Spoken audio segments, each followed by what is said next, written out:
flowers in her hair. She's here to testify, oh, that love is free and love is fair. Loveless America, loveless America, loveless America right now.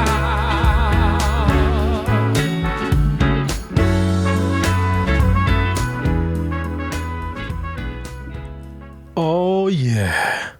You were listening to the sweet sounds of Mr. Isaac Aragon. He just released a single titled Love Bless America, and it's available everywhere. I'm, of course, including links for you to go listen to that entire single yourself because it is tremendous. The conversation we had was a couple months ago, and it was awesome to sit down and pick his brain about the experience of electronics getting in the way of a performance, to the writing process, to Isaac's story of music now playing a big role in his life, but also being connected to his message of the healing and him being a physical therapist. Isaac is a hell of a guy, an interesting story, and he's definitely someone to keep an eye on. It was awesome getting to sit down with him and getting to know who this man is. And of course, I have to apologize. At the beginning of the episode, I go on to pronounce his name as Isaac Aragon when we all know is Isaac Aragon. So please help me welcome my man to the episode.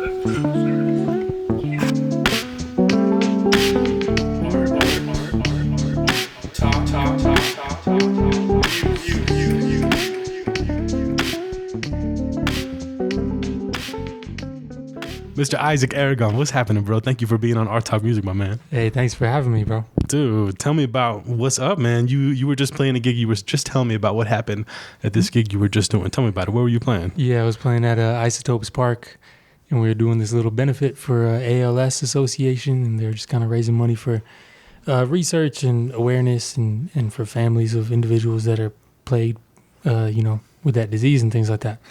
So we were asked. It started right with that soccer player, right? What was the soccer player's name? I forget his name. Oh no, it was Lou Gehrig's. Lou Gehrig's disease. Correct. Yeah. But I'm sorry. There's maybe this isn't connected, but there's a lot of events happening with the ALS Society connected with UNM because there was a soccer player at UNM that died with ALS. I wasn't even aware of that, man. I'm not sure that story. I forget his name. I'll have to look that up. But a friend of mine, Veronica, is very involved in that because her daughter was dating that guy. Oh, okay. When he passed. Anyway, sorry. Go ahead. Tell me. So what happened? So we're just talking about being off the cuff, right? Yeah. Well, we were just talking about electronics and things just kind of not cooperating, and we were asked to get up there and play some songs, and we're getting ready to roll, and my power cable for my amplifier just decided to not be working as of today. Oh shit! I had everything out playing yesterday. And played everything yesterday. It was all good, and then set everything up today, and power cable for the amp gave out, so I just went straight into the PA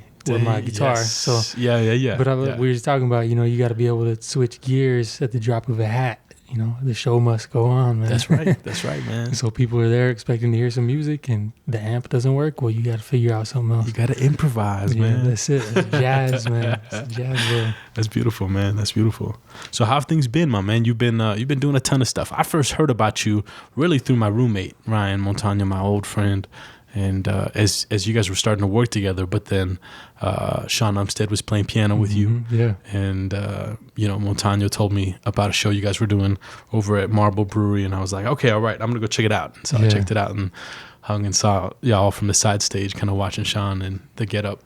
And it's come a long way. I mean, you got a monster freaking band now that you just went into the studio with. Tell me a little bit about the vibe, the situation. Yeah, man. Well, my philosophy has always been to surround yourself with people that are better than you. Absolutely. Absolutely. And so I've been latching on to these guys, man, because I really respect the heck out of all their artistry. So guys that you've had on this show before, Ryan Montano and Arthur Metters and You know, Paul Palmer on the drums. That's a guy that PP3. yeah, exactly, man. Shout out Paul Palmer. Shout out. You know, and Paul was somebody I've been around for a long time, but we had a different relationship as basketball players. So is that right? So you guys were both going to Rio Rancho High School? Man. So you knew him as a basketball player? Yeah, we were. You didn't even know about the. I knew that he was. I knew he was musical, but I wasn't at that time. Yeah, and Paul was always playing the church. He had records. He had all these things that he was doing with his brother and family and stuff. And I wasn't musical. I hadn't discovered it yet. And so we were, we were state champions, man, at Rio Rancho on that basketball. Wait, so you guys were both playing on that same team? Yeah. Wow. In high school. You guys graduated together? He was a year older than I was. So you're 08. I'm 08. Nice, same as me. Beautiful. Yeah, it's a good year, man. But yeah, we never had a musical, relationship. Like I said, I wasn't musical. So, and then after high school, I kind of got into music a little bit, and it was like my whole life changed after that. Once I discovered soul music, I had that now.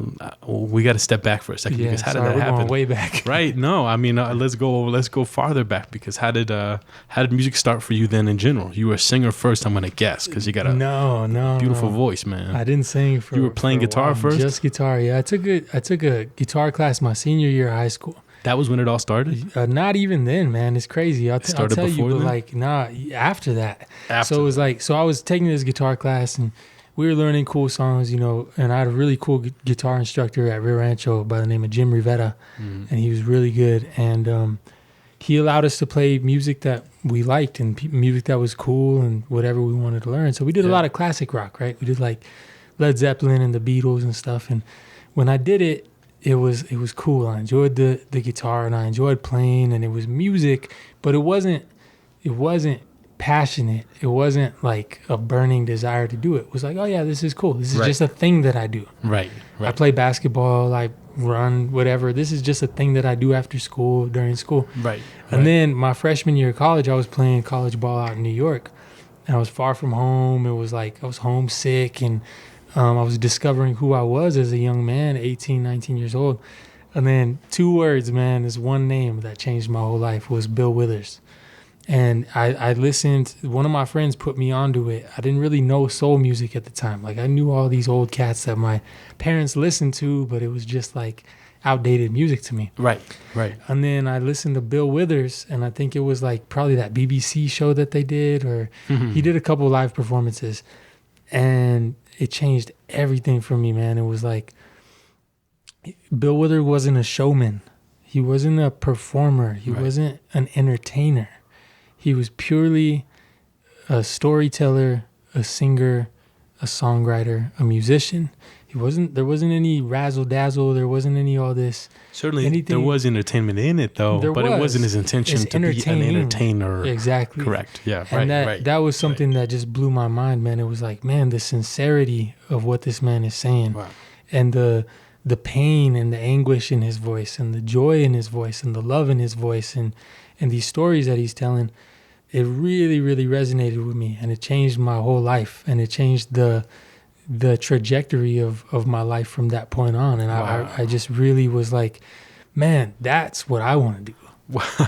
That's what I want to do. At 18, 19 years old. Yeah. Damn. And it was like, and so I started singing soul music, which introduced me to a whole new vocabulary of chord phrasing on the guitar. I was playing a lot of like straight up major minor stuff with like classic rock, and it's all just like, to me, not to poo-poo anything, but it was just like real straightforward. And then once I learned how to play like jazzy chords and like major and minor sevenths, and kind of just, it really touched a different part of my soul, and it brought out a different texture in my voice because I had to change my singing to match that. And once I did that, I was like, wow, okay, like there's something in there, that I got to find, but there's something special happening there.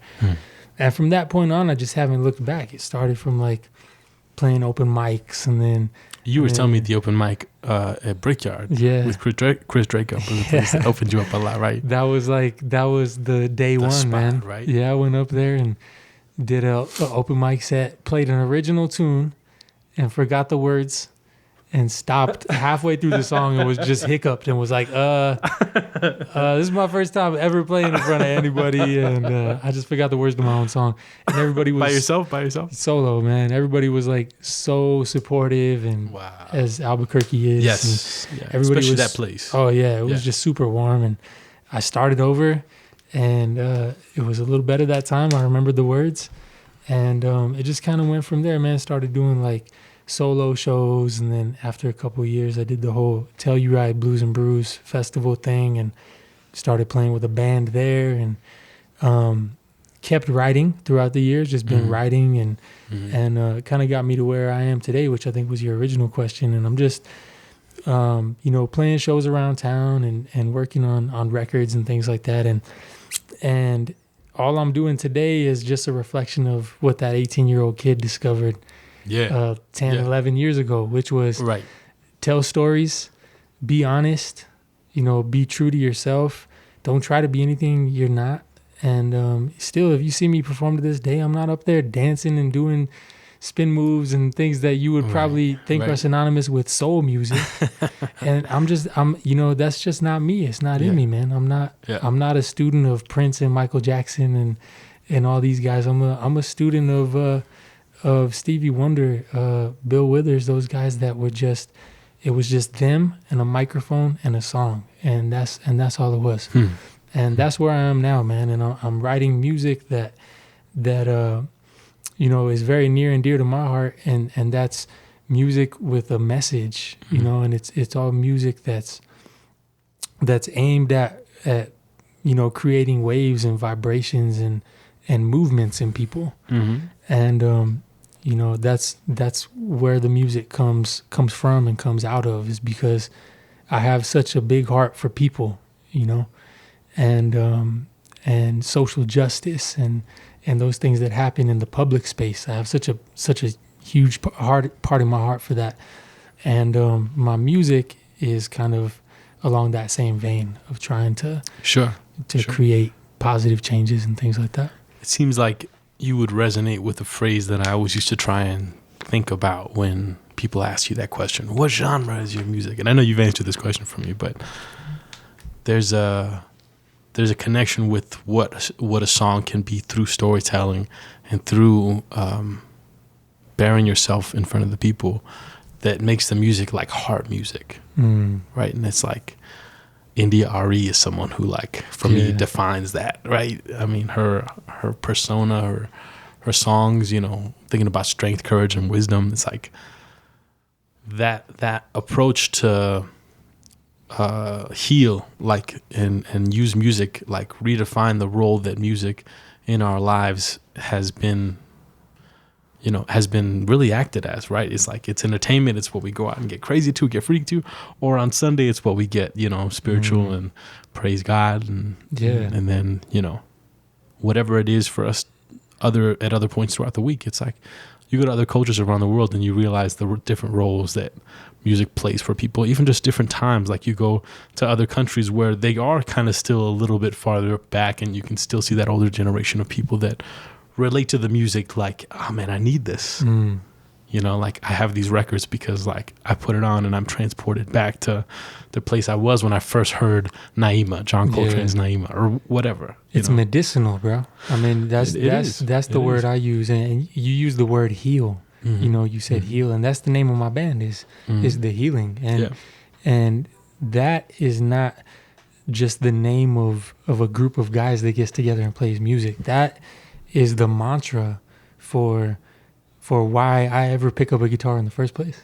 Is to heal myself, is to heal people that are listening to the music, and hopefully those vibrations can allow them some healing in their life. Maybe somebody went through a rough day at work, man, anything, and, right, and they're having a hard time, man. And then they go down Marble downtown, wherever we're playing or whatever, and they hear this music, and maybe for a minute they forget and they escape and they feel good and they move their body a little bit and dance and feel okay.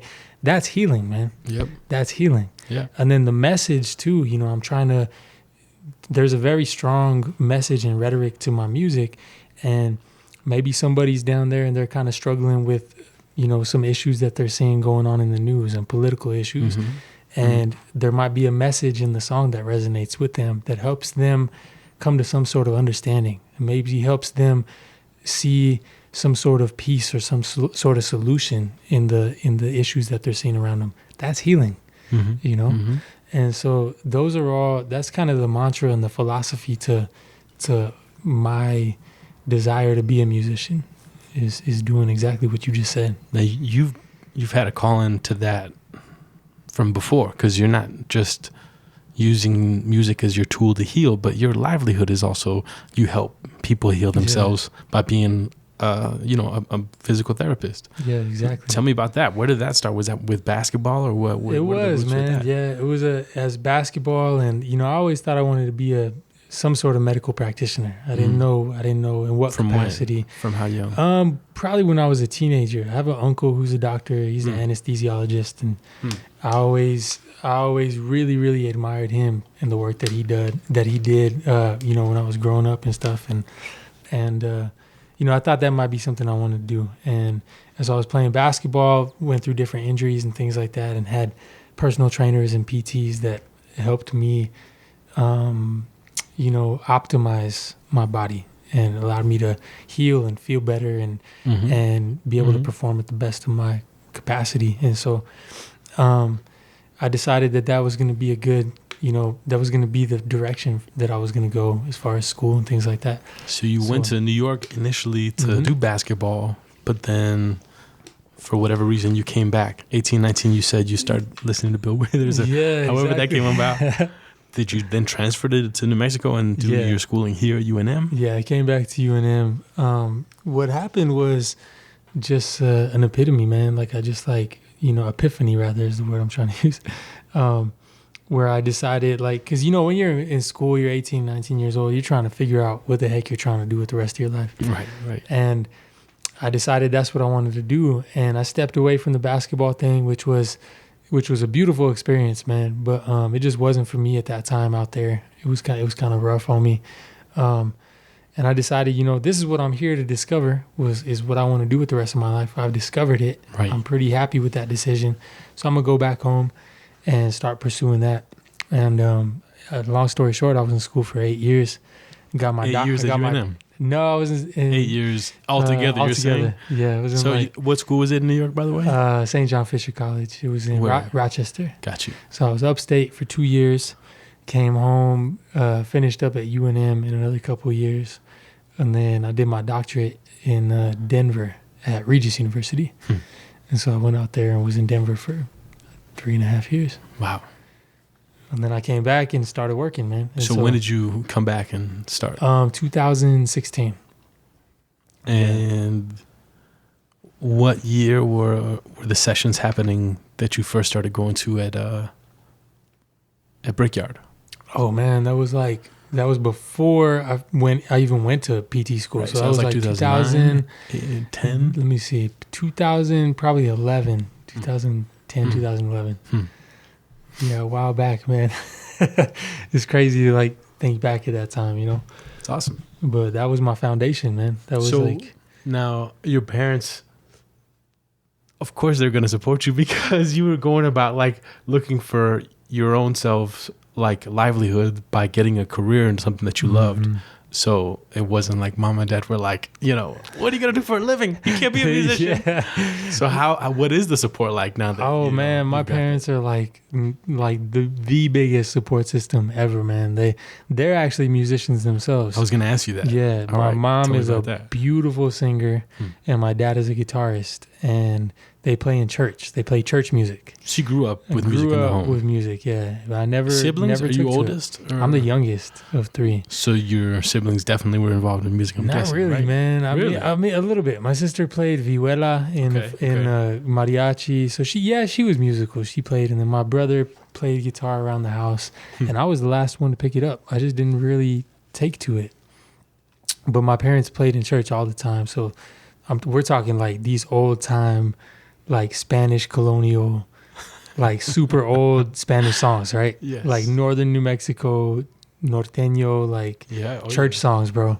We're talking about, I don't know if you're familiar with these types of things. A little bit, but yeah. That's it. And my parents harmonize beautifully together. It's just the two of them, and they do an amazing job. So when I had this like newfound passion, it wasn't a surprise to them. It was a surprise that I was a singer. They were like, "What? Where did that come from?" But they feel what I feel. And so when I told them this is what I want to do, they're like, "Yeah, man, it's about time." Yeah, exactly. So they're super supportive. Yeah, and they're supportive of my career as well, which at this time is necessary for me to be able to pay the rent, and in support. Yeah, exactly. You are married, right? Sorry, ladies. I am married. Yeah. You got married what? How long ago? I'm guessing you're about 29 as well, right? 2 years ago. Yeah, I'm 29. Just turned 29. So 2 years ago. It'll be 2 years in December. Yeah, my wife, she's not necessarily musical. She's an artist. What kind of artist? A visual artist. So she paints and stuff like that. That's awesome. That's what she does. No, she's a PT as well. Got you. Yeah. What? So you guys met in PT school? We did, yeah. And I drug her out here kicking and screaming to... You didn't drug her as you brought her out here, though, right? You just dragged her. I dragged her. But she's high on New Mexico now, so she loves it here, man. Yeah. And, that's awesome. So, yeah, she's very, very supportive of what I do as well. So that's great. Which is necessary, man. You gotta have support from the people around you, or else you'll... If your support system at home is begging you to go get a job, well, she can't do that, right? It's like, you got a job. So it's like, beyond that, it's like you're doing what you love. Yeah. Not only are you providing and being a grown adult, as we're taught, as young children that we ought to be, but you're not taking that responsibility and saying, and I'm going to do this. Yeah. And it's like, why the fuck not, Yeah. People always say, like, why do you do this and this and this and this? And people's responses are always like, because I love all those things. Mm-hmm. And I totally agree with that sentiment. And that's why it's like, if you dig doing physical therapy in the day and then going out and playing clubs at night and, continually doing that year round, then fucking do that. That's beautiful, man. And like you said, man, it's healing in different and mediums. It's healing for you too. Yeah. Which is something powerful, because I had the opportunity of going to South Africa for this arts and medicine course, and it was like arts therapy, more so like arts therapy than music therapy. And when I was, when I went to the University of New Mexico, I had the intention of wanting to do something along the lines of Oliver Sacks' work, like musicophilia, like music therapy. But he was really a neuroscientologist or neuroscience. I'm not even saying the words right, but he inspired me to want to get into what music therapy could be. And and I love psychology in general, so I wanted to go about it that way. But beyond that, when I went down to South Africa, I was able to embrace what that meant for me to use music and redefine its role in the situations of medical professional, like healing, like waiting rooms, you know what I'm saying, in hospitals, like, obviously HIV clinics, hospice care units, all kinds of different like situations where people are there and they can't, do anything. They're stuck there. So by you going up, showing them a little bit of love and whatever it is, if it's sitting down and drawing on a piece of paper their hand, and they draw on, another piece of paper your hand, and then y'all both, create something together and put something down, then you're having this moment together. You're having this interaction together where then they feel better because of it, Yeah. It's like if I show up and I have my guitar and I'm playing a song for them, but then teaching them the song, so then they sing along with me. It's like for that second they forget about what they're suffering. Exactly. And that, like you're talking about, allows them to heal, as well as it allows me to heal myself more, man. And so it's not a process of I'm coming as the healer to come heal you. No.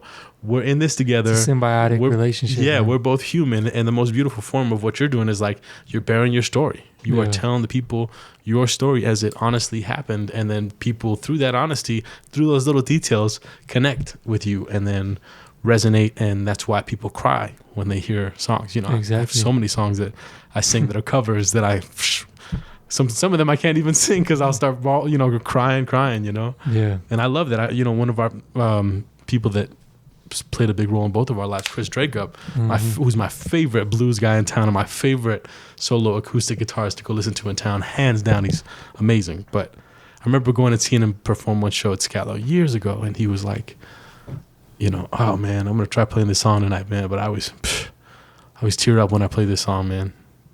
I was like, oh shit, really? Like, yeah, seriously, man. Like I couldn't play this song for a couple of years.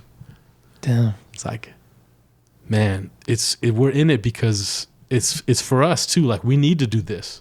Like we are in some way, I don't know if the right word is cleansing, but you're like working through this spiritual stuff. And the music is, for me, like my religion, like my doctor, like my mom, you know what I'm saying? Like my girlfriend, you know, it does so many things for me that I need, you know. And I resonate a lot with your story about the calling your band The Healing, about living the life as a real life shaman, if you want to call yourself that or not. But a curandero, you know what I'm saying? It's like you ought to be wearing a lot more white. Yeah, seriously. Because that's the, you know, in cultures around the world, it's like the white is what represents those healers, you know. Absolutely. And us carrying that torch is like of responsibility. It's like back, and it's kind of slow moving and relaxing. Your neuromuscular function will mirror that. yes. Okay. Yeah. And so if understanding different pathologies and stuff medically, say somebody with autism, right? Or say one of those sensory processing disorders where a lot of times they're hypersensitive to things in the environment, right? And you see a child with autism come into, like you used the example of a waiting room, and there's nurses flying everywhere, and there's, you know, bells and Doors opening, intercoms and all these kinds things. of stuff. Yeah. And you have a sensory processing disorder that can be really overwhelming, and it can change your behavior. Yes. If you have music that is you know, designed to kind of slow that down, right, then you can affect that individual. right, And it can be excitatory as well. If you have, say, some symphony or something that's really moving fast and it's kind of exciting and you know, up tempo and things like that. right, right. By the same token, you can kind of mirror that. I think type that's of pathology. what you're talking about is also the reason why like airlines put classical music on as people are exiting the plane, right? Yeah. It's like try and calm down the masses before they get off, and everyone freak out, you know. So yeah, or even like shopping malls and stuff like that, right? Like absolutely, it's all formulaic. Like absolutely, the music that they play there, certain you. beats per minute, certain things that make you like want to buy more things or whatever totally, it is. man. Like Totally. subliminal. But all that to say that there's an incredible power to what you play and what you choose to play, where you choose to play it, how you choose to play it. There's a lot of power in that, understanding how it affects people physiologically, emotionally, psychologically. There's a very large responsibility there, you know? And I think that we can tap into that. I think a lot of artists and musicians aren't necessarily as deeply connected and aware of it on the level that you are, but they almost feel it within their own lives and have a calling to heal themselves. And by healing themselves, they are also healing the masses, which resonate with the story that pours out of them in that moment of the muse visiting them or something, right? And so it's powerful. You're right, man. You know, and it's also powerful, the message you say, because I forget who said it, what music documentary it was that I saw it in, but they were saying all music is to a God, you know. It's like I might not like what Madonna's God is, you know, being preached about or, you know, preached to, but everything is to a God. And so like just taking that with whatever grain of salt you want to define God or, you know, put him towards a religion or not, it's like you are using song and praise to uplift whatever ideas you're exalting. Yeah, exactly. You know? And so like song is powerful, man. It's whether maybe it's the most powerful. lean or weed or women or or love, man. But yeah, or if it's the drugs that end up, you know, killing a lot of the, you know, the younger people, like alcohol or whatever. Lean, like I was saying, like lean that. Yeah, is a reality of now, right? I don't know what happened with Mac Miller. I didn't even know really very much about Mac Miller until his passing. Yeah. But you know, just seeing talents and people like that are driven by whatever it is that they're driven by, and then those vices and those things getting in the way. It's like it's like we're trying to heal ourselves in the process, but we're also trying to like quiet all the noise and shit. And sometimes the noise gets too loud and the drugs get too strong. Yeah, and you know, fame and success can be intoxicating, and it can be traumatizing too. And I think that's what we find is that a lot of these guys are medicating. You know, and you and I as musicians are sitting here dreaming of a day where we will, quote unquote, have made it, right? And you look around at a lot of artists that have made it and they're not happy, man. Yeah. You know, and it's a very difficult industry to navigate yourself through. And like I said, you know, fame and fortune and all those things, I think, I'm not speaking from experience, but I imagine they can be intoxicating and really harmful to your spirit and things like that. Sure. I think that's why people and even stories of older people like Jimi Hendrix talking about it in interviews, that people lose themselves. And that's why your love for the music has to be number one. Yeah. And the love of why you're doing it. Well, because guess what? The reason you're going to be doing it is going to be different once the checks are coming in, you know, at many more, you know, have many more commas in them, you know, and all of a sudden, you know, you're saying, well, shit, what am I writing about? Suffering, you know, it's like, I can't write about the house that I'm living in anymore. Even Bill Withers, bro, like to use him as a recurring example. I don't know if you know much about him, but he walked away from music completely from the whole industry. You know, he had A&Rs and all these producers and things that were like, all right, Bill, you're gonna, you know, I can't tell his story like he could, but essentially saying you're going to do this, we're going to bring in background vocalists, we're gonna make it a big show, you're gonna wear this, you know, we need a little more, we need a little more flash, you're gonna start singing songs like this. And he's like, is that right? And just turned around and walked away from an empire, you know, because he drew his line in the sand. And once that got crossed, he was like, nah, it's not worth it for me anymore. So he was a very healthy individual. He was very aware of the industry, very grounded, and he named his price. And once it got more expensive than that, he stepped away. And a lot of people say that, name your price, right? Yeah. And a lot of these guys, you know, a lot of us, I shouldn't say these guys, I got to include myself in that, allow a little bit too much negotiation sometimes. I'm willing to, you know, sacrifice this in order to get me here and there. And at the end of the day, sometimes you're worse off for it, or you're unhappy, or, you know, that sacrifice wasn't quite worth it, you know? Yeah.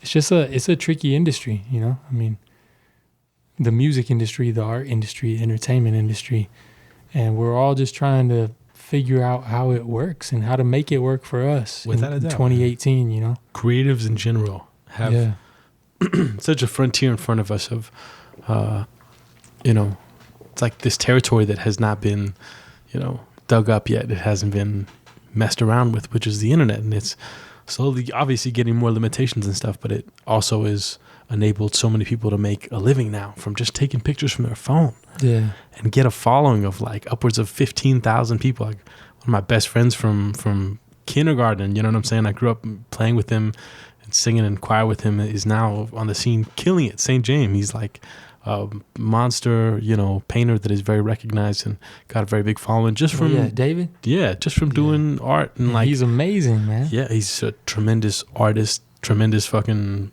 you know, creative person who uses kind of a new way of depicting these figures, these women specifically, on boards of, you know, of wood. And so to see the hard work and the drive and the love that comes from people pursuing their dreams or what they think is their dream and then kind of veering off. You know, like for him, he was going to school for architecture and then was just like, he finished it, and he was always sketching his own thing, right? And starting to, I think even when he was going to school, already starting to sketch those girls, and with support, you know, he just like pursued it. And he and I both come from fathers who have creative jobs in the sense that they don't have they're their own bosses, and so that empowers you to truly like jump at life with no fear to fall and get up and dust your knees off and start jogging again, you know, because there is no right or wrong way to do it. it's just about doing it and then learning and changing things up and coming back and doing it again. It's like, all right, we did album 1. I'm going to come back and bring these different guys, and now I'm going to do album 2 better. Right. You know what I'm saying? Or I did this painting and did this painting and this painting and this sculpture, and I brought all these pieces to the show. Then I got this response, and then I changed some stuff up or just brought some different stuff. Yeah. And then I got this, it's like evolving, you know, man. evolving. And that's one thing, you know, I was talking to Ryan with Tanya about the other day, and not to share too much of a private conversation, but we were just talking about essentially. You can air his dirty laundry, bro. It's all good. But we were Ain't no essentially trip. talking about the struggles of being an artist who's also a perfectionist. You know, and it's very, very difficult because I'm a perfectionist as far as creating my art and songwriting, and it takes me a long time to write songs because it's a very introspective and really laborsome process for me. But essentially, you know, we were working on some recordings and stuff, and I was like, man, do I want to redo this line and redo this, that, and there? And this producer that I'm working with, he was like, man, you captured it. Like the moment is there, the emotion is there. You, as a very self-critical, self-aware person, is gonna always want to change these little lines and these little subtleties. But it's captured, it's done, it's polished up. Give it to the world, move on to the next one. And that's a very hard thing to do, but that's the point where I'm at now. And I was talking to Ryan about that too. Like, you know what, man, we're always gonna have a better version in the back of our mind. Yep. But that's not what's important. What's important is getting it out and evolving, growing from it. Yes. And if you felt like it was a mistake, then try to grow and not make that mistake again. Yeah. Do it better the next time. That's totally right, man. I have this amazing piano player who I know from playing in a salsa band called Enjoy that was around for a couple of years here in town, for many years. And he's from Puerto Rico. I met him through a drummer friend of mine, but he was a professor at the university, at the Conservatory of Music there. And so I was like, oh, shit, he's a doctor. He's got a doctorate in music. Damn. It's like that, you know? So playing in the band with him was always just so intimidating, but also the biggest learning process, you know? And when I came to record my album and when I went about thinking about things and taking so long and just being like, this and the song and the guys in the studio, and no, I got to change the producer, and no, I got to do it this way. No, what about doing it this way? No, hey, do you think I should do it this way? It was just like, my friend Mariano Morales sat me down and was just like, listen, this ain't going to be your masterpiece. Mm-hmm. Just do it, record it, exactly what you just said, and put it out to the world. Why? Because it's not, you know what I'm saying? This isn't your final school report. You know what I'm saying? Exactly. It's just like, just do it and then put it aside and keep going and then do another one later. Right. It's like, they're pays to have that perfection attitude, but music is that, you know, it's Bobby Shu, this great trumpet player that lives here in town, says a recording, a CD is just proof that happened. Right. Right. And it's like, it's just like, you know, like the evidence that you have that you get to go back and tune in to remember it, because maybe you weren't exactly in those walls of where the recording studio happened to capture it, you know. Mm-hmm.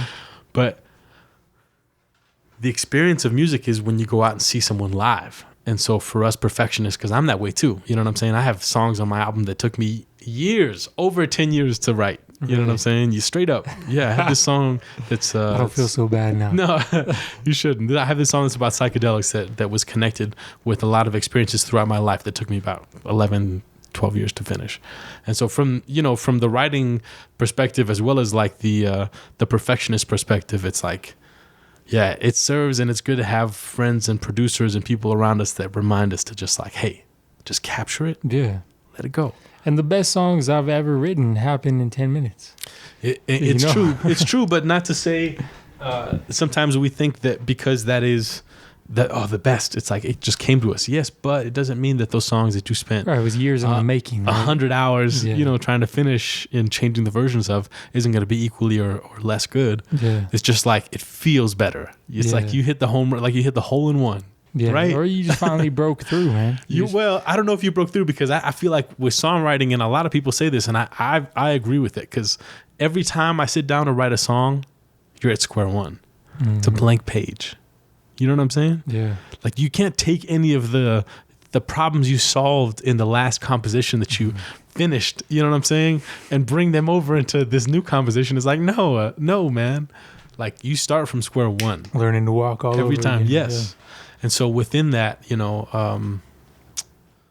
I don't know. I mean, the perfectionist thing is valid, and I don't think it's something to push away, right? Because like, I have a way of writing songs for sure, and even though I have some songs that have recently that I collaboratively wrote in Spanish and in English, you know, they came together kind of fast. Another one kind of came together fast, but as I listen to it and sing it more, I'm like, it sounds too much like this other song. So I gotta like, I gotta fuck with it and not have it be that and be stuck with that. So speaking about the writing process and stuff, what is your writing process like? Since you came into it so late and you were so drawn to Bill Withers, the storytelling. I mean, like, what is?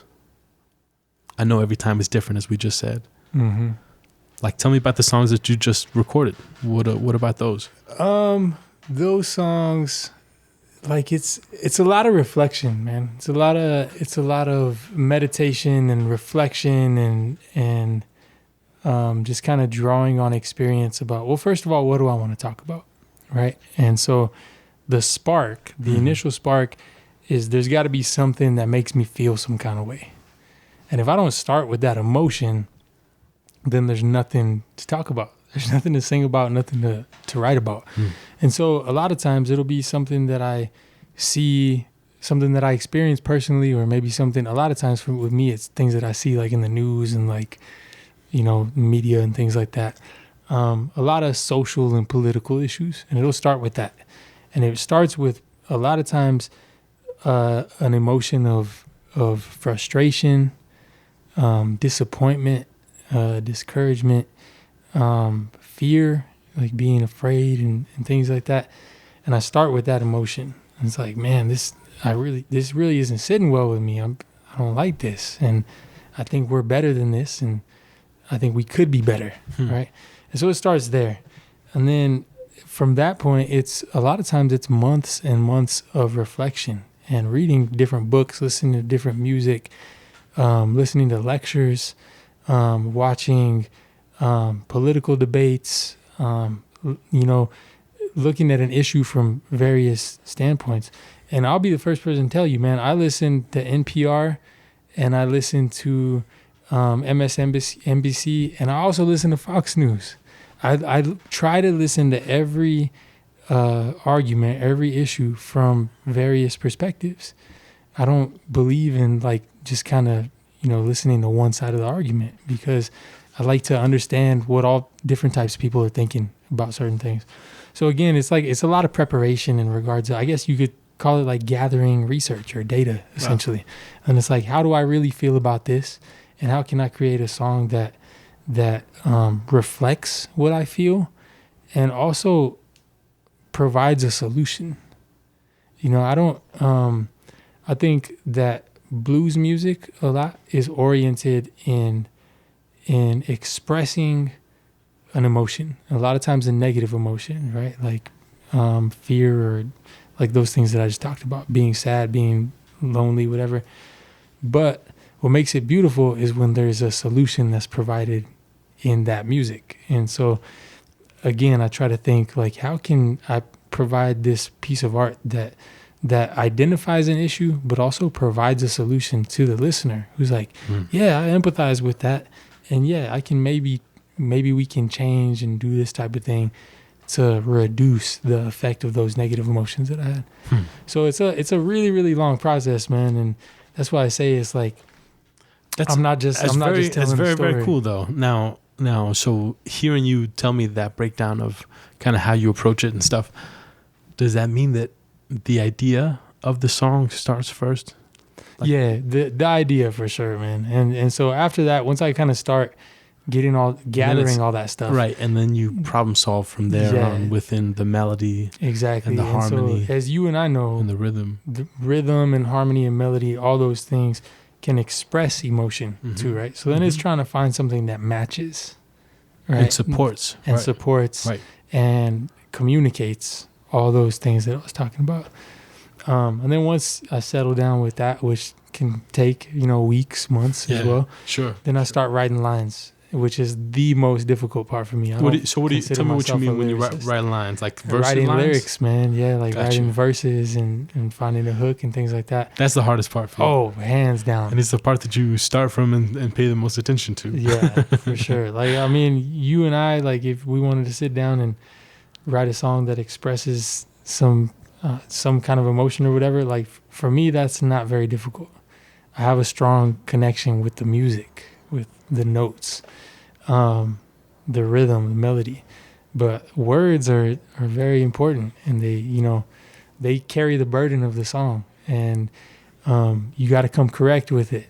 You can't say things you don't mean. You can't, you know, we're living in a day and age where people are really everything touchy, you say, man. everything you say is heard. It's gonna come back 100 times. So you're truly, like, you know, taking into honest perspective, like, how do I truly feel about this? Yeah. And that's why that weight is so if heavy. you're gonna you know? say it, you better mean it. Right, Too, right, you know? right. And that's probably why you spend so much time researching and listening to stuff and getting your perspective from all the people, so you can also balance that. Yeah. Right. So I got notebooks around every corner of my house, man, with just lyrics everywhere. And then finally, like I said, for me, the lyrics don't come like one line or one verse a week or anything like that. It's like I usually will wrestle with it for a long time, and then it comes out in like 5-10 minutes. And that's usually what I got to follow. So does that then begin the discovery of the harmony, the chords, and the melody that support that? Yeah, exactly. Yeah, well, I mean, usually it's like on the guitar first. I mean, obviously, I know when you're writing words first, there is obviously like a rhythm and a cadence that comes within the way that you wrote the words, right? Yeah. So you're kind of already piecing all that stuff together. And I'm just a bootleg musician, man. I don't know. We're all bootleg musicians. What you mean, bro? I don't know theory. I don't know any of these things, man. I just know feeling, you know. I tell people that I'm a soul singer, and I don't mean genre. I mean, like, literally from the soul. Just as far as technique and things, like, I don't even really have a good understanding of appropriate technique or I don't know, like, style, all these things. It's just like I'm just expressing myself, and that's it. And I know how to do that on the guitar and things like that. A lot of times I couldn't tell you what time signature a song's in or what the progression is or whatever. But I could. Show you're obviously you're just undermining and overstating the effect of your idea of it being music from the soul and with that entire intention.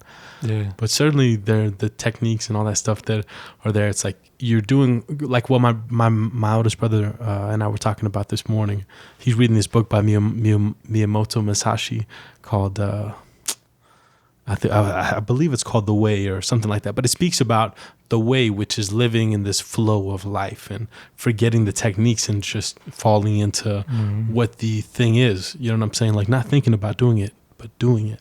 Yeah. And certainly that relationship with it is, I mean, I don't know. I think it's something that sounds like you're getting at when you come to express.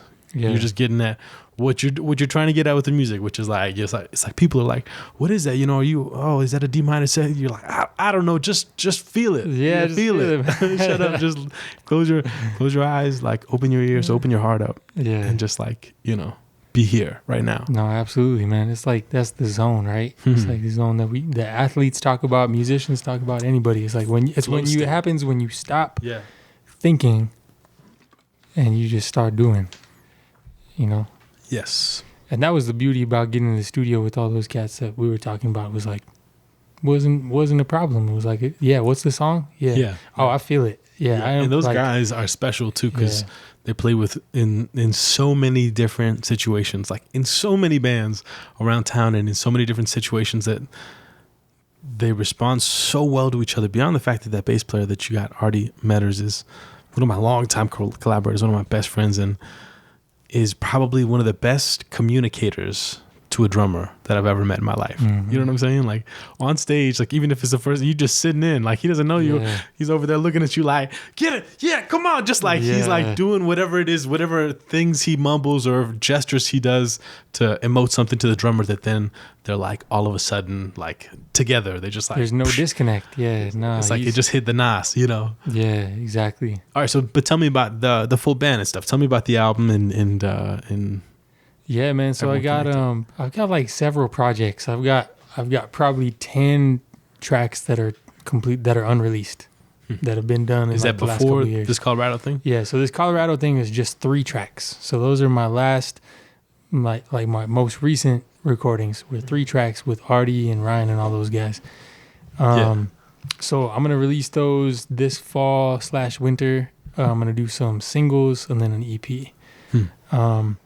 But I'm also sitting on probably 7-8 other songs that are totally recorded, totally mixed, totally done with these guys from New York that I did in Buffalo. In Buffalo, New York. Yeah, when I toured out there for like a couple months before I did the Telluride Blues and Brews 2016. So we got all this music that's like totally done. I've been performing it live for years now, but it's never been released. And so, you know, I'm going to release those probably separately, like separate.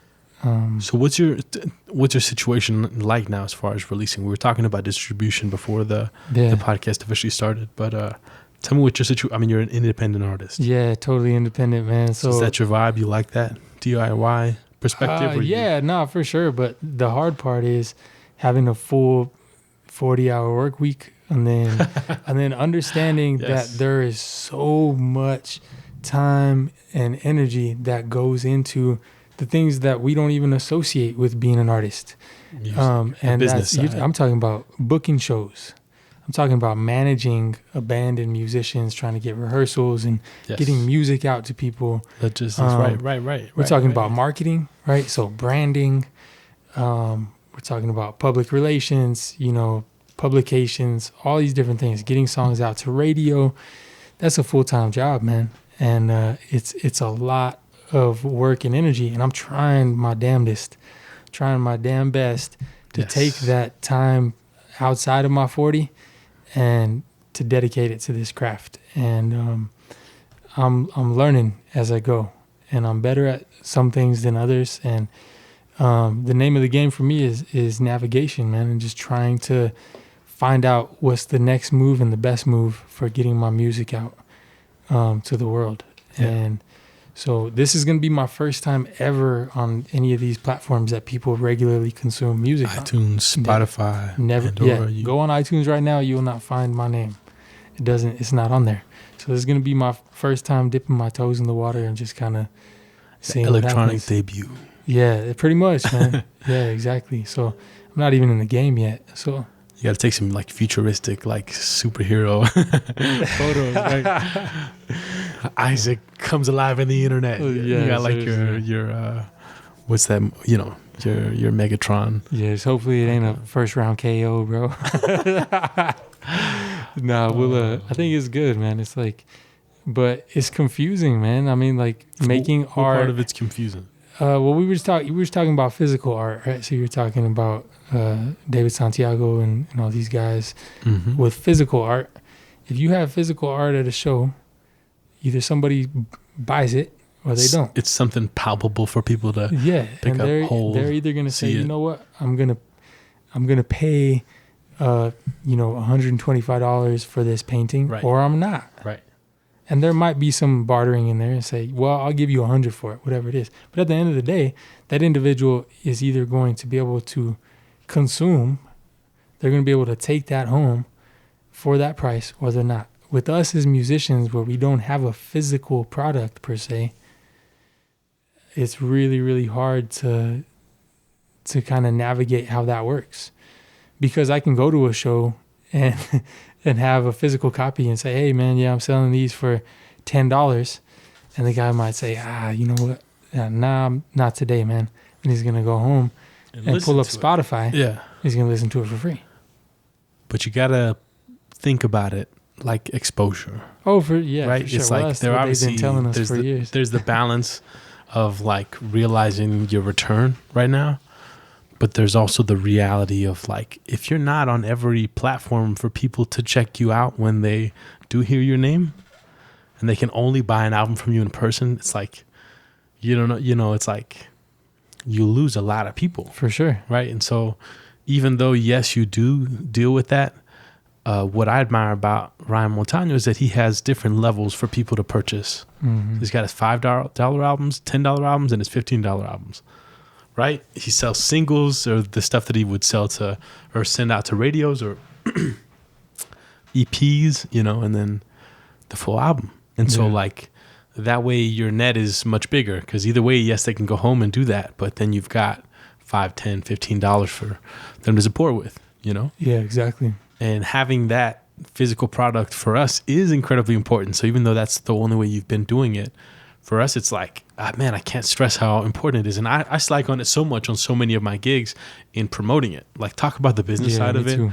For us, like, as musicians and performers, whenever we get on stage, is like every single time is an opportunity for us to get a new fan into what we do, even if it is a cover or not a cover, because they're digging your vibe. And so from that, if they dig your vibe enough, then they'll want to take some of that vibe with them. And that vibe that they'll take home with them comes in the form of a nice packaged CD. No, for sure, man. And so I was getting away from that, thinking, you know, on this new stuff, I'm not going to do any physical copies. But you're cutting your hand off by doing that. You are, man. You got to have them at shows. And it's the reality as well as you got to have those copies to send out to radio if you're going to release them as singles. Yeah. You know, because what are you going to send them? Your whole album? How much did it cost you to get that whole album? Oh, you don't want to know.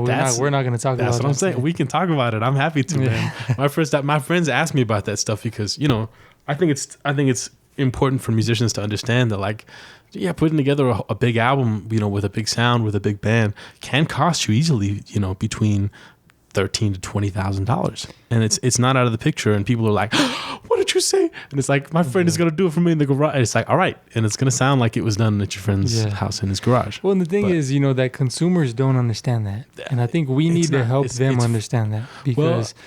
You know, like this EP, I'll tell you. I don't know. I have to stop you for a second because I don't know if it's our responsibility as artists to you know redefine that for people, but it is the music industry's role to redefine what that role is for people and help people to understand that because why? Because there are so many albums that are coming out every single day that are done in people's bedrooms that didn't cost thousands and thousands and thousands of dollars like ours did, right?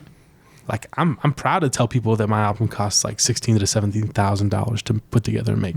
People are like, "What?" And I'm like, "Yeah, because I did it in New Orleans, because I did it at a studio that cost me $800 a day, and because I paid 11 total musicians that I had on my record, and then I went back to that studio and paid for another day, which was at a slightly discounted rate, but it was $700 to mix my album there for the day, and then to get mixing later as well as mastering."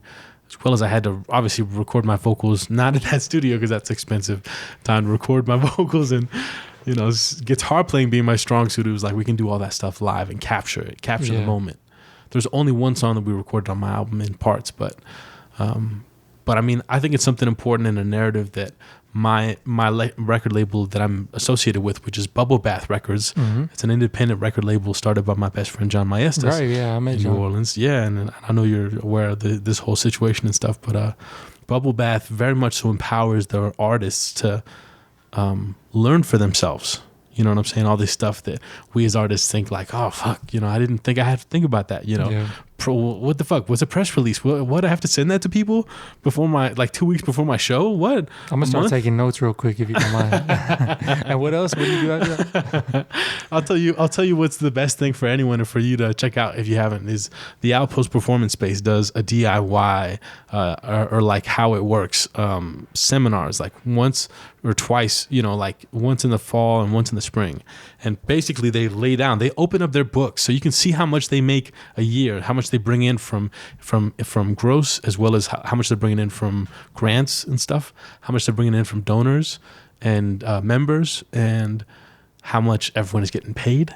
I mean, it was eye-opening to see that the Outpost brings in $750,000, you know, like $750,000 around there, and then they pay, you know, their staff and, you know, the main guy that runs it, Tom Koralnik, a certain amount of that. So to be in that place where you're not just understanding not just their books, but how they actually work as an entity and what their story is, empowers us to get our shit together. Because nowadays more than ever, it's our role to do that. You know what I'm saying? Like, we are the ones that call the clubs up and we're like, hey, what's up? There's a date I'm trying to look. You're not the person I got to. All right, who's the person I got to talk to? Yeah. What's their? All right, they're not around. What's their email? Okay, all right. Then you send them an email, and then a couple of days later, they didn't answer. Then you call them up. Hey, just checking in. I sent an email. You know what I'm saying? It's like that game is something that music school is not teaching anybody. That musicians are not really relaying to people. Why? Because it was the record industry's role. Mm-hmm. And they have a team of people doing what you and I have to do on top of our 30, 40-hour work weeks. Exactly. Doing other things. And so, I don't know. I think now more than ever with the information being out there, we have the capacity to educate ourselves, right? Mm-hmm. But it takes like people leading by example, right? So little by little, we each got to get our shit together, bro. And I see you getting your shit together, and it's trying, great, man. bro. Just learning every day. We got to, man. Yeah. We need to. Yeah. So what's on the horizon for you, bro? Tell me on the horizon what's coming up, man. Is these releases. Right. Okay, Right. so you got the singles coming out. Yeah, 3 singles with these cats that we've been talking about. I don't know. I'll probably do those like maybe a month apart, something like that. Not too distant, and then maybe just do the EP all together. And then just a bunch of shows here in town. Just playing little gigs here and there.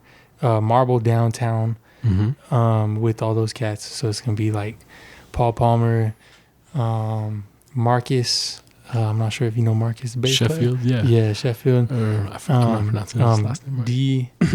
D Brown, all those guys. So we're gonna play Marble Downtown. What date is it? November 2nd. Ooh, nice. It's a Friday night, Yes, sir. 7 to 10. And then get out there, people. Check that out. for sure. And then I'm doing like headlining a blues fest at Marble Heights. I think that's like Sunday, October 28th. Up here in this hood. Yeah, that's up here, man. Where I live or anything.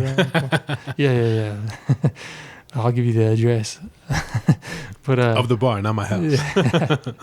But doing that one, and then just gigs here and there, just trying to fill my pockets back up. That sounds great, bro. That sounds great. Get back in the studio again and record the next song. Yes, sir. And doing some visuals. That's super important. Nowadays is no joke. Is gathering as much visual content as I can. So, what are you gonna do? Like what? Ryan Montano. We're gonna do a Simply music video. 6 Films. Simply 6, bro. Come on. So he was just kind of kicking me a couple ideas the other day for a couple videos that we want to do. So beautiful, bro. Yeah. So I was just gonna ask you what you're gonna do with that, but if you're in Ryan's hands, it's like he's award-winning videographer around town. Not only is he a Billboard charting, jazz trumpet player, but he's also, a badass videographer in demand. He's amazing, man. Man of many talents. Yes, sir. We have that, conversation all the time about having your different loves or the different things you do and associate have such different roles in your life because one is the moneymaker and you'd rather be doing the other one or whatever. You know what I'm saying? Whatever the balance is. And it's a trip, So what do you see in 10 years for Isaac Aragon? 10 years from now? Oh, man, I'm going to be doing music full time. Yeah. For sure. So the day job, although I absolutely love it, is something that hopefully I'm not going to be doing for... Sure. For going on the road is not really pertinent to getting you back in time for Monday morning. So at that time, man, I like I said, I just want to have a few records out by that time, playing shows, hopefully internationally. That's the goal for me is, I love playing here in Albuquerque, but I want to go across the state line a couple times and I want to go internationally and play music for people all over the world. And I don't have any visions or any goals or any dreams of fame or fortune. The fortune that I foresee for myself and that I aspire to is enough for me to be able to feed myself and my family, to support myself, have a place to live, and then have the means to be able to travel the world playing music. That's it. I don't have any visions of Grammy Awards. I don't have any visions of being a household name, any of those things. And if any of those things come, then that's a bridge you cross when it comes. But for me, I just want to be able to essentially replace my income, man, with music and to be able to play across the globe and to be more basic than that is to be a more skilled and effective musician and artist. I think that's a thing that we forget to include in our goals and plans. Is I want to be more. I want to be a better artist in 10 years than I am today. Yeah. And those are things that I think I can control, with Right. practice and effort and dedication. And attention. Yeah. Focus. Yeah. Right. For sure. That's definitely the vibe, man. I think it's important for us to spend time doing those things so that we're fulfilling the circle of our passion and our love, as well as it culminating in also being our livelihood. Absolutely, man. Which is all possible. Gotta and eat. Totally feasible. Yeah, that's Gotta right. We eat. gotta eat. Yeah. So I've been asking the past couple of podcast members this question: what does jazz mean in your life? Jazz means spontaneity. All right. Okay, Yeah. and improvisation, Hmm. and I think that's what I have come to understand jazz to mean. What does it mean to you? That's what it means to me. That is what it means to me. Like I feel like definitely the word jazz kind of gets hung up sometimes, right? On like being a 4-letter word that's associated with a genre, as opposed to just an idea of like being free to improvise. Yeah, And being spontaneous. So yeah, all right. and just to express, man, and be in the moment and Mhm. express Mhm. whatever's on your mind and your heart at that time. And I think that's, like I said, that's just what I have come to understand. And the philosophy jazz to carries me. over into your life too. Oh, for sure. Like we were you talking can about, be right? you can be a jazz man, and We're talking about you improvising and being spontaneous at the gig that you were doing at the Isotopes spot, Right. where your cable busted out and you're like, oh shit, you gotta improvise. You got a DI box? Pull that out, man. I'm gonna go straight. yeah, exactly, man. I mean, you got to be like, I'm a blues man and a soul man by sensibilities, and a jazz man by practice. Mhm. You know what I'm saying? It's just being ever I evolving. like that statement. Say that again. I don't remember what I said. You might have to rewind it. I think I said I'm a blues man and a soul man by sensibility, and a jazz man by practice. I like that. That's tight. It's not a sound to me. It's not Yeah. jazz is Right. not Right. necessarily a sound. Hmm. But yeah, man, and I do consider myself just a soul man and a blues man too, because a blues man is somebody who, holds on to emotion and takes it and works with it and wrestles with it and relays it, communicates it musically.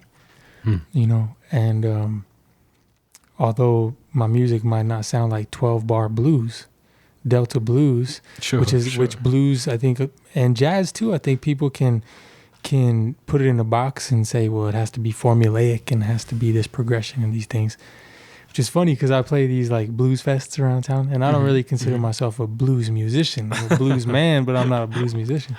And people get pissed, man, if you're not playing like straight. There's a straight distinct up, thing like of like 12 playing bar. blues. Yeah. Yeah, and it's like, well, I didn't hear any 12-bar like type of stuff, and it's like, They man, will call you on it, bro. They will and it's tell like- you. and I'll tell them, and I'm unapologetic about it. Yeah. I'll be like, listen a little deeper, man. When I sing my song Devil's Garden, and I say, I've been down to the Devil's Garden, and I reap what I've sown. It's been a long and lonesome road, but I'm on my way back home. How can you not respect that as blues? And it doesn't sound, it's not a 12-bar progression. It doesn't sound like a swingy, thing, but that's blues, man. It's my blues. Hip hop is blues. Rap is blues. It's just a matter of, we got to get out of the way and not really try to stifle it and box it in. It almost sounds to me like blues could mean in your life and in your perspective almost what jazz does for me and a couple of people that I've been recently talking to, Yeah. which is beautiful because it is a state of mind, Yeah, absolutely. right? And what you were talking about the storytelling, about offering their experience, which is dark, and then finding a way to look at it beautifully to heal. Oh, absolutely, man. And that's deep, man. That's definitely something else. Now with your writing process and how you approach stuff, what does creating writing look like to you? I mean, not creative writing, collaborative writing. Are you composing or writing music with other people? No, man, Often? and that's why I'm here. I was just trying to weasel my way into your house real quick so we can write together. You already know we're gonna pull out the I guitars. was like, yo, after man, this, bro. when we got that podcast coming up soon. Come on, I need it. You know, bro. You already know. I'm Nah, all but- about collaborating all the Both. time. with For me, everybody. my writing process is just me, and that's why it's been Incredibly very personal. laborsome, man. It's because it's like I only have one color to paint with. Sometimes is how it feels, you know. And I think the beauty is like when you sit in a room with, I got blue over here, but yeah, Claudio's got red and Ryan's got green and Artie's got yellow. Mm-hmm. What can we make with all those colors? And sometimes, you know, as all artists do, like you said, I think you even mentioned earlier that you wrote a song and then you realized that it sounded like something else. And it might have been something else that you wrote, or it might have been something else that somebody else wrote. But, you know, sometimes we might feel like we have a limited vocabulary Mm-hmm. or a limited Yeah. amount of tools in our toolbox. And when you can open that up to somebody who's got a more extensive or a different vocabulary, that's when beautiful things happen. Yeah, And it so I'm opens your at ears that up. point in my Yeah. life where I'm like, Mm-hmm. all right, man, like I can write a song on my own, and I can write a really good song on my own, and I've become very comfortable and happy with that. But I'm at a point where I want to open up my circle to other people and kind of see where that leads me. It's a beautiful thing, man. Mhm. I remember like Artie Metters was probably the first person that I truly opened up with creatively to write with. You know, him and this drummer Logan Nix, who's now doing badass stuff out in LA, playing as the guitar, as the drummer for a lot of like, monster guitar players like Ryan Really? McGarvey here out of town. Oh, really? He's Ryan's drummer when he was just in Europe and on his album. And Marilyn Manson's guitar player John Five takes Logan on the road. Logan is his drummer. Dang. And so like he's a monster, but like many years ago, like they knew each other by coming up in the Albuquerque scene and playing in different bands, and they had this whole thing worked out. And so then I brought the two of them together and started with them being like, all right guys, like fuck what I've been doing, and I'm gonna try something else, and like brought my Strat out and just like started playing music I wanted to play. And Artie would be like, let me see your guitar real quick, bro. I'd be like, what? All right. This guitar? He's like, yeah. Just let me see. I want to show you something. He'd like, show me this idea. I'd be like, go like this. I'd be like, oh shit, how'd you do that? Show me that again. He'd be like, just like this. Like, no. Show me, how the fuck did you think of that, man? Like, obviously the mind of another instrumentalist is going to think differently on another instrument, but Artie is a monster writer and producer and just music genius that thinks about music through the drums, through even the piano a tiny bit, Yeah. through the badass fucking guitar playing that he does, because he's a monster guitar player. Yep. And I've witnessed that recently too. Yeah, in my experience, the best electric bass player in town. I mean, to my taste of what I like in a bass Yeah. player, not to say anyone is better or worse, because that's not how music or the music scene here works. But I remember writing with them from that moment. All of a sudden, like a freedom opening up for me to listen to different music that I thought at that point I couldn't listen to. At that point I was going to jazz school.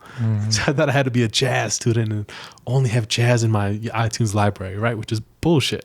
Yeah. I grew up on hip hop music. I grew up on Blink-182, on Red Hot Chili Peppers. Yeah. It's like all this music that everyone else grew up loving. And what am I going to do? Forget about my love for AC/DC? Like, what the fuck? That's not right. Forget about my love for Stevie Ray and my love for Jimmy was the reason I got into playing guitar. Really? So to like get back to that and like remember and feel okay about loving that part of myself was by collaborating with those guys and having a trio. And it was amazing, And so I definitely encourage you, bro, to like write with as many people as you like. For sure, yeah. I know you just met him, and I rudely interrupted you guys' conversation because I was trying to weasel in Mel Minter in there after your performance at Cottonwood for Summerfest. Yeah. You were like walking with your boxing merchandise and talking to Joseph, and then I was like, excuse me, and then. Anyways, what I'm getting at with this is that like the idea of collaborating has come up a lot, and that guy that you were talking with, Joseph, is another one of my longtime collaborators, man. And I mean, you got your own thing going on, but he definitely has his own thing going on. And what I love about him is that he writes for people. Really? Like he fucks if he fucks with if he likes your music, if he fucks with your music, it means that he digs it, because he doesn't just like get around with other people on other shit. It's like if he likes the way that you go about stuff, he's like, all right, let me write a song for you, or like, I got this for you. 3 songs on my album we wrote together. No way. And then I took and morphed into what they became. Joseph would be like, yo, I didn't hear that part. What was that? It's like the evolution of starting to write with people from Marty to Joseph opened me up to be able to put my first album together. And so it was through collaboration and not through me loving music so much so and writing so many songs in my journal book that I was like, I have to get an album out. I've got 45 songs written in this notebook. No. It wasn't like that, And I don't know if it was that I was a perfectionist or not, but it was definitely what it was that allowed me to, now looking at it with a beautiful perspective, allowed me to take as long as I did to put my first album out. But, I mean, you got a late start to it too, you know what I'm saying? But I got a very early start to it. And so that early start to it, put that cloud of my father always being like, when are you going to put an album together? Like, when are you going to record a CD? Like, he always had friends that had studios and was like, just tell me, I'll call them up, we'll put it together. I think about it. And I'm like, no, it's not time yet. I got to think about this more. I got to live more, I don't want to hear an album of someone singing songs at fucking 17 years old. Yeah. What life have they lived? And how do you feel about it now? The record that you did? The album that I put together? I'm incredibly proud of it, man. Yeah. Yeah. I mean, it took me a long time to even finish those songs that Joseph and I had first wrote. They're not at all what the first things that Joseph and I wrote, but the skeleton and the melodies for a lot of them, especially Set Me Free and Sigh, I think Sigh is probably almost word for word what Joseph wrote, which is this badass album that talks about taking a minute to breathe because you take too much shit on. And, even if that's the way you are, it's like when you take a minute to sigh, that's when you can like stop and enjoy everything, right? Time out. It's a time out. I'm incredibly proud of it because I took that long, because I allowed the songs to finish writing themselves. There's a song on the album that I recorded the album in the studio in New Orleans in January of 2016. Initially it was going to be December of 2015. And from the time that I recorded it in January until the time that I put the vocals on there, which was in June, I rewrote one of the songs. The song was called Would You Stay initially. And it's still on the music paper that I hand out as to people as Would You Stay. And it was written from my perspective to my ex-girlfriend that I cheated on. And it was just like me being like, please, would you stay? Like, I'm sorry I messed up, And I played the song and thought about it so much and thought about the perspective of what I was saying and the message that I was getting at. What people were going to get from it. Beyond the fact that, like, yeah, I'm a cheater, and if I was changing the perspective, people think someone cheated on me. But, it's like, it's always the explanation that allows people to understand. It's like, no. What actually happened was I wrote the song from her perspective and then was automatically like, it's not would you stay, but like, stay. Like, I can't stay. Like, with my dignity, I'm getting out of here. You know what I'm saying? And the experience of finding out that I had cheated on her from the time that she came back from this hiatus that she was out of town and then came back to town.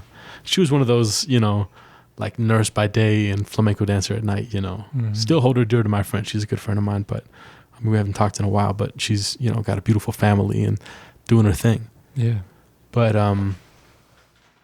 allowing the music and that album, even the songs on that album, time to truly, become what they did, allowed me to truly be happy with it, as well as take time to like, I was like, God, I really got to re-record this song. So I flew out, and when we did the mixing, it was like I re-recorded a couple of the guitar solos, And so I definitely took my time and was perfectionist about it, was like Ryan in that sense, but also like not in that sense because you were just letting it marinate, though. Well, and the musicians in New Orleans, I didn't have, like, it was like finding an Artie, Paul, D, and me or someone else that was playing a lot with these guys, which was John was playing a lot with these guys who, some of them were friends of mine that I knew from the university, and others of them were just guys that played in the scene.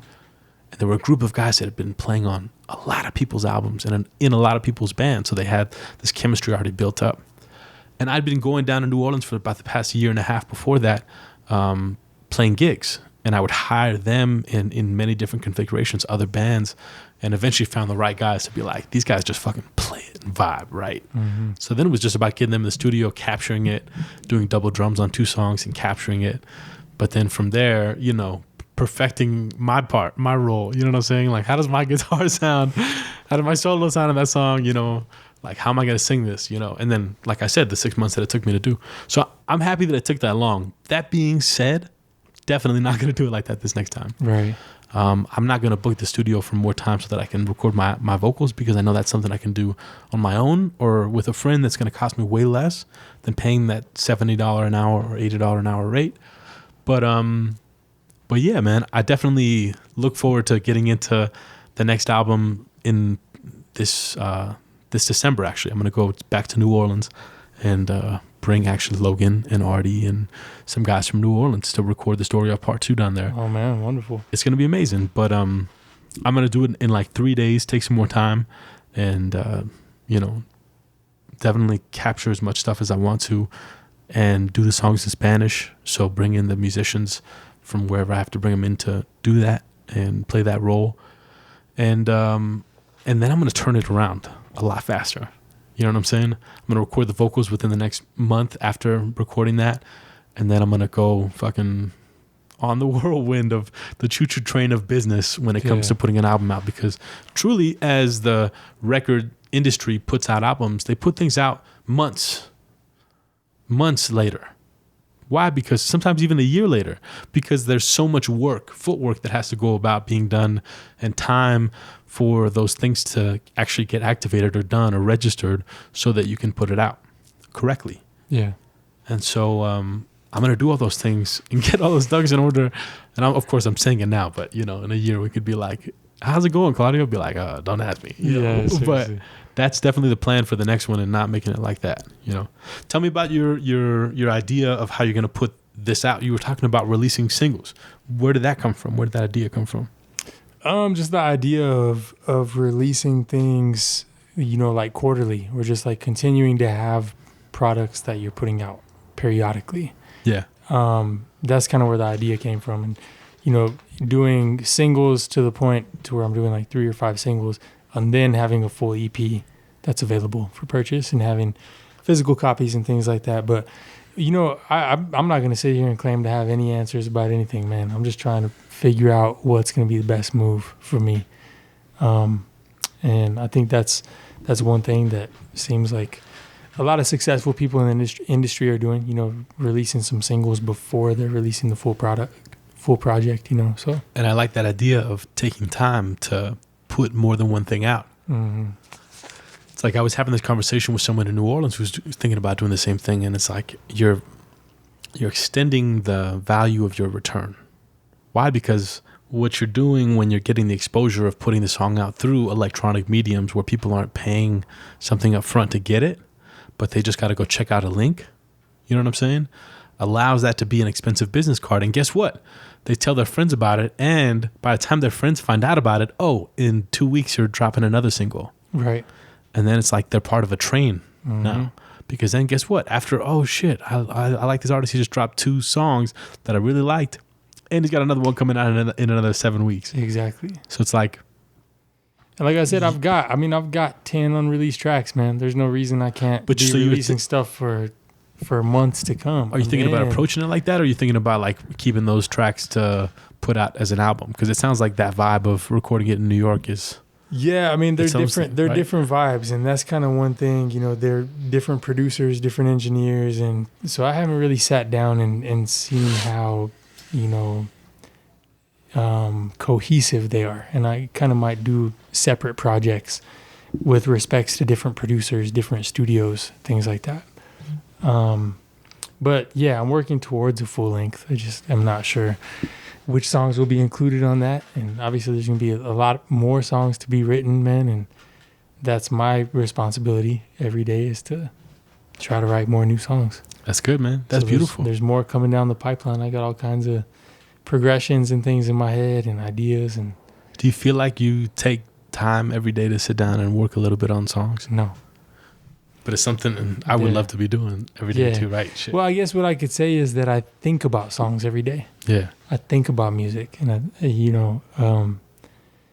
when you're a musician like we are, that if you have passion about it, music is everywhere. Yeah. And it sounds like the most cliche thing in the world to say that, but it really is. I see songs in my patience, and I see I feel songs when I have experiences with my wife and have maybe frustrations or sharing beautiful moments with her, and there's songs everywhere all around me. And so I might not be sitting down with a song plugging through a few progressions, but I might write down a note in my phone and say, oh man, like that's a good idea for a song. Or I'll hear a phrase and be like, oh man, that's a song right there.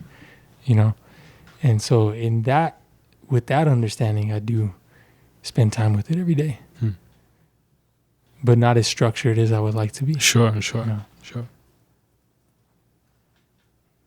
So you've got the singles coming out. I'm going to put some links so people can check out that. Please do. The website as well as I'm sure you got some cool YouTube videos out there and stuff. I got some decent video stuff. I'm working on getting some more things there, but I do have the I don't want to use the word old. I do have an EP that is available on my website. It's called the Devil's Garden EP, and that's got 3 songs on it, and I've got some physical copies, and I've got some digital downloads of stuff like that. I've done all kinds of stuff, man. I don't know if you ever heard of Lil Flip, he's an artist in Houston. No. You've heard of him for sure. Okay. Or you've heard his songs. So he did that song, Like a Pimp, like David Banner. There's I think so. There's Like a Pimp, and then he did Game Over. There was all these songs that were kind of big in the late 90s. So he's a multi-platinum selling hip hop artist. Yeah. Somehow a couple years ago we crossed paths, and he really liked my song Devil's Garden, and we recorded a version with him on it. Oh, and that's tight. Yeah, which is crazy because he's if you were in the hip hop scene in the late 90s, the Texas, Houston scene, he was one of the heavy hitters. And so we had this song, not released it, and then he flew me out to LA, and we did a music video for it at LA, YouTube Space LA, because he's a YouTube artist. And so we had this whole bit, man. We had this whole thing shot up and the videos edited and everything. But we just couldn't come to terms on an agreement as far as releasing it and things. So it kind of got shelved for a while. But we're kind of entertaining some more conversations about that. So I hope that comes out, bro. So it's just interesting to teasing us now. he's kind of an OG in the Houston hip hop scene, and he's got he's done a lot and stuff. And we got this song that, like I said, if you go on my website, there's pictures of me and Lil Flip doing this music video, and those are still shots from a video that's totally done. Yeah. But as you talked about, there's a business aspect that we weren't able to kind of make things work, but we're re-entertaining that now, so hopefully that'll be released. But anyway, if you go on my website, you can check out some songs and things like that. Yes. And there's many more to come. So beautiful, man. So tell me the name of your first album that you put out. It's called The Healing? It's called The Devil's Garden EP. Okay. All right. So I have 0 full-length records. But with your permission, of course, what I'm saying? What I've been doing, at least with a lot of the artists that I've had on, is playing one of their tracks out. Yeah. So what track of yours will we be listening to as we finish up this podcast? With your permission, of course. With my permission, I think I'll probably give you maybe access to one of the new songs. Beautiful. Yeah, so then you'll be in for a treat. Yeah. I mean, you'll hear it here first, and then because I'll be releasing them pretty soon too. So. Beautiful. Well, thank you for coming on the show, my man. It's wonderful to have you on Our Talk Music. I'm sure we're gonna have another one down the road. For sure, man. Pick up and see what's up when all these singles come out, and kind of what is up then, and how things are coming along with the collaborative writing process. Absolutely. Yeah, I think by the time we'll be back you and I will have like some new songs together. Oh, So, absolutely, bro. And speaking of that, we got to get some guitars in here. yeah, I'll show you some of absolutely. these guitars. Absolutely, man. Well, thanks for having me, brother. It's always a Absolutely. pleasure being around you Absolutely, my man. and talking music, talking art, all those things. Until the next time. Till next time, man. All right, brother Isaac. All right, peace.